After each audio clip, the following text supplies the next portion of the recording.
Hi there, Evan here at Demochronicle for Tuesday, February 18th, 2020, where that future starts today. What I'm going to do in this video, give my personal thoughts in regards to the virus. As you can see from the title of this video, I think you know which one I'm talking about here. Now let's flash back roundabout to a month ago. China and the US signed apparently this Phase 1 trade deal, or whatever the heck you want to call it. Who did China send to sign that deal? This is very important. I've actually talked to a few event planners on this. If both parties are serious about a deal, they send their respective heads of state to get together, have dinner, exchange gifts, sign the deal, do whatever from that point. Why would they do this? When both heads of state get together to sign a deal, it's a symbol that both sides are serious. Now, why am I mentioning all this? China only sent their vice premier to sign the deal a month ago. And look at when this deal was signed. It was signed only roughly a week before we found out about the coronavirus in the media. Which leads me to believe, and I'm sure many of you do as well, the Chinese knew about this well before we found out in the media. In fact, there's some reports even saying now the Chinese knew about this roughly 2 months before the media found out. But again, look at who signed the deal. It wasn't both heads of state. That to me, that to you, that to all the event planners I talked to, is a massive red flag. Now let's shift away from the trade deal, or whatever the heck that was, to the global economy. The global economy started slowing down in the third quarter of 2018, has been slowing down ever since. On the employment side, employment, not just in Canada and the US, but globally also, has been slowing down really since the third quarter of last year, and has kept slowing down ever since. In fact, many sectors of the economy, autos namely being one of them, are now negative.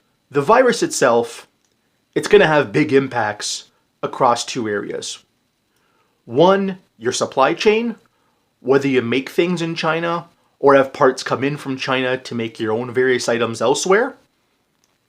And another part, as I mentioned in a previous video where I put that chart up that Capital Economics put out in regards to how travel was affected during SARS. That's just it. Travel.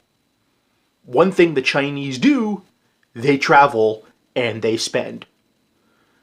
And right now, with over half the country in quarantine and can't move anywhere, you can obviously see the impact from this. Now, the global economy slowing down and us heading into a 2021 global recession leads me to the point of this video. How they're trying to control the information flow. You're seeing this across multiple platforms. What's the big story behind it though? And this is the most important point of this video. Next year, 2021, is the 100th anniversary of the Chinese Communist Party. Whether this virus was let out on purpose, whether it was done by accident, personally for me, I'm not sure why they'd want to let it out on purpose the year before a big year-long party, but I digress. They want to use the virus as their excuse. Not just in China, but virtually every single economist you see on TV lately has done the same thing also. They're going to use the virus as their excuse.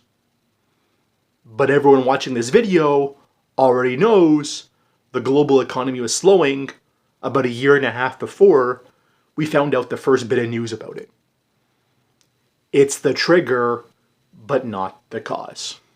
To me, and to many of you, the real cause of this upcoming global recession is a massive consumer, household, and corporate debt bubble globally, but they're going to use the coronavirus as their excuse, and you're going to hear that being the cause of it, but we all know it's the trigger, not the cause. But it, of course, with it being the 100th anniversary of the Chinese Communist Party, they want to be the arbiters of that. They want to be in control of that news flow. And that's the bigger point of what I'm saying here. That's all I'm going to say. Smash that like button, leave a comment, subscribe, follow both my accounts on Twitter. And as always, my name is Evan. This is the McChronicle, where the future starts today.